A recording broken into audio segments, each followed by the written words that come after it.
Everybody put your paws up and slap them together like this. Gustav! Well, hi everyone. It's a pleasure to be here. I thought that the essence of a good presentation is preparation. I have a profound lack of that. And I thought, to release the tension a bit, I just wanted to start like a small wave, a smaller, older wave. So I'm just going to start trembling now, like, oh, come on, hey! Okay, no, I wanted to do that. Well, doesn't matter. So my name is Gus. I'm from the University of Bath. I'm a PhD student in environmental and traffic psychology. And as a psychologist, what we love is we love doing slides. So if you were hoping that you would only see stand-up with those slides tonight, you're going to have a bad time. No, but of course you hope you will have a great time tonight.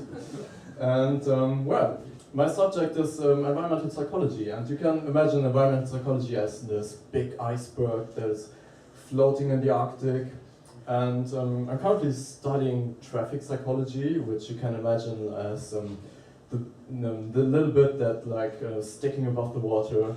And my research is actually, you can't see it with the bare eye, it's actually just, some ice crystal on the top. And, the first rule is that one does not simply get away with ruining the environment. And as things currently stand, we're about to hit a 2 degrees Celsius increase in average global temperature. And I'm just going to tell you what the consequences of this are. So, by now, 97% of scientists agree that human-induced climate change or that human-induced global warming is actually happening. And with a 2 to 3 degree increase in global average temperature, we will experience many of the things that we already are experiencing now, such as increased thunderstorms, floods, heat waves, and coral reefs, for instance, will die because of ocean acidification. And for the UK, for instance, a 2 to 3 degree increase in global average temperature might mean that we will have 40 degrees Celsius summers in the UK, which is, as a non-UK European, I know that British citizens usually complain when it's like 25 degrees here. And so when we will have 40 degrees, this will, I don't want to know what you will say then, but it's going bad. But things might get even worse if we fail to keep global average warming below 2 to 3 degrees Celsius. So if we, for instance, have a 4 degree increase in global average temperature, what we will basically end up with is Mos Eisley from Star Wars. And because what might actually happen is that European countries such as Spain, the southern part, Greece, or the southern part of France, Italy, actually might become deserts. And of course, this is very serious. So we are doing our best to avoid that, and especially for the UK, a 4 degree increase in global average temperature would mean 50 degrees Celsius in summer. This is pretty hot. Okay. Okay, but I'm still not at the end, because things possibly could get even worse than that. So if we hit a 5 degrees Celsius increase in global average temperature, climate might get totally out of hand. And essentially what this might mean is that Earth might become like Venus.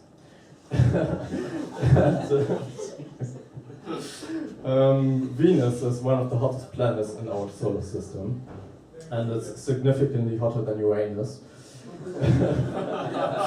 And that's a fact.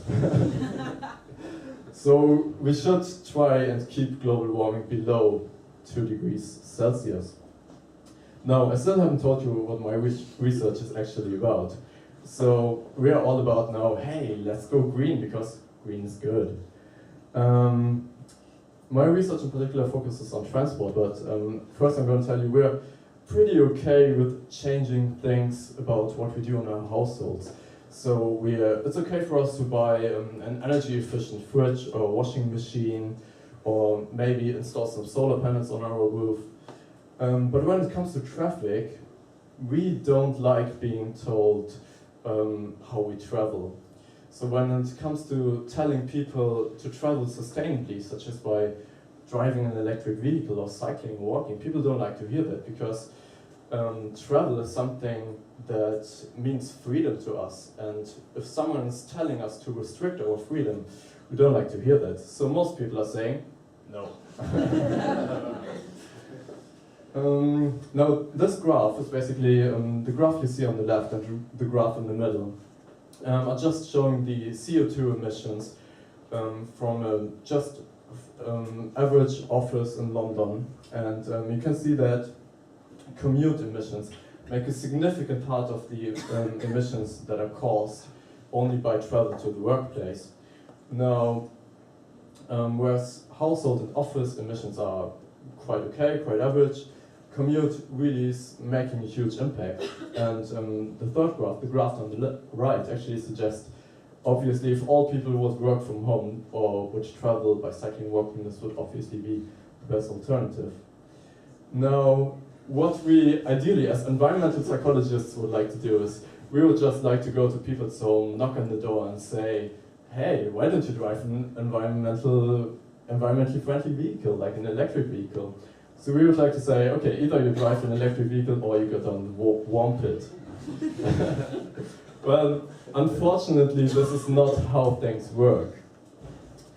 But it's not only because of the environment. So for most of us, the day starts all fine, so we're having breakfast with our loved ones. Some of us at least. Okay, then we get into our car and drive to work, eventually get stuck in a traffic jam, and we're like, oh god, why? Then we arrive at the office for our beloved 8-hour workday, and we're like, oh god, why? And yeah, when we finally get home, like at 6, 7 p.m. in the evening, we're like, yeah, well, just watch a series, or, well, have dinner, and still, oh god, why? And the day starts again. So what I try to do is my work in particular focuses on travel in a university setting, but also in travel in general.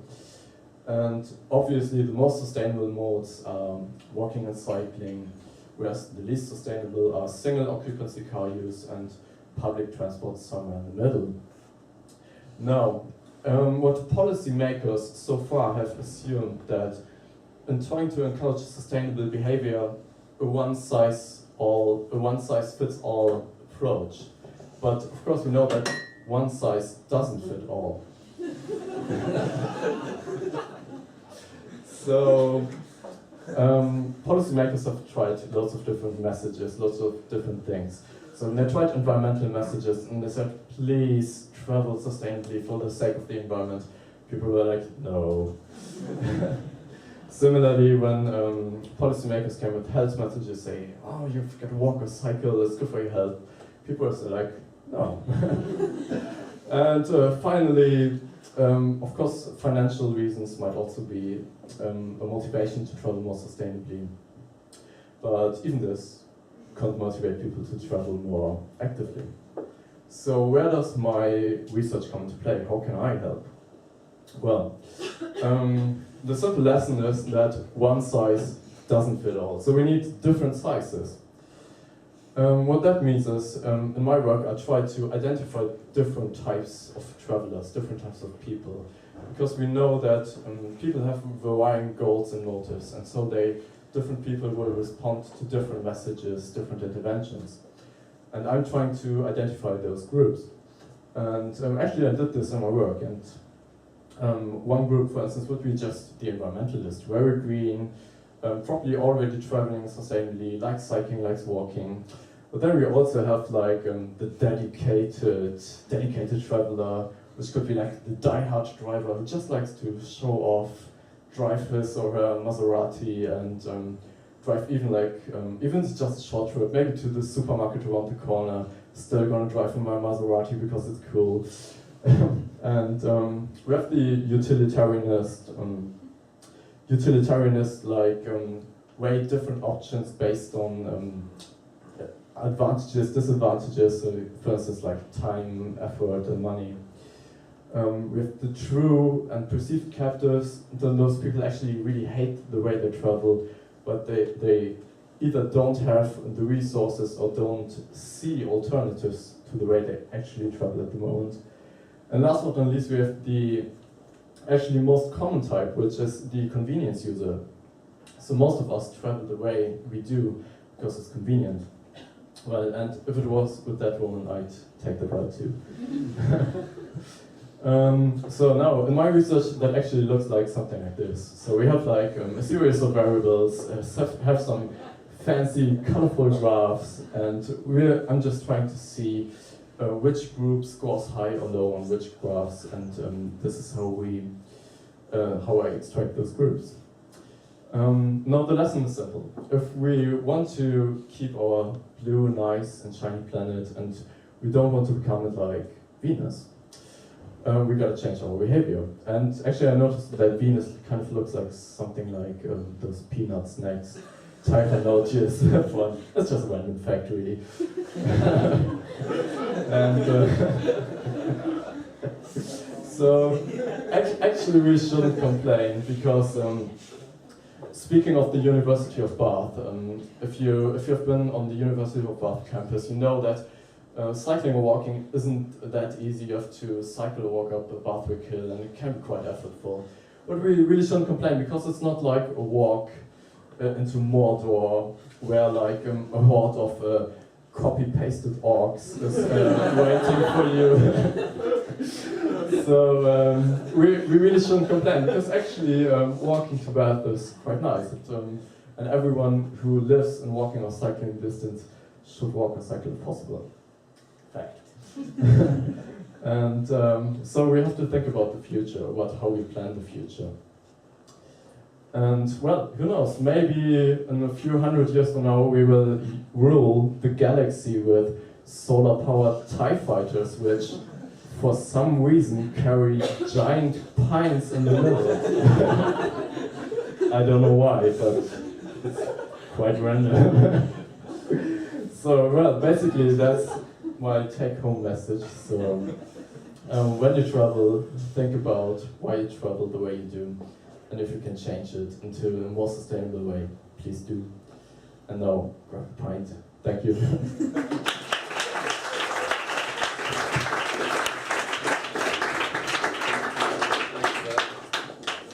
All right, give it up one more time for Gus! You're a very strange guy, Gus. Very strange man.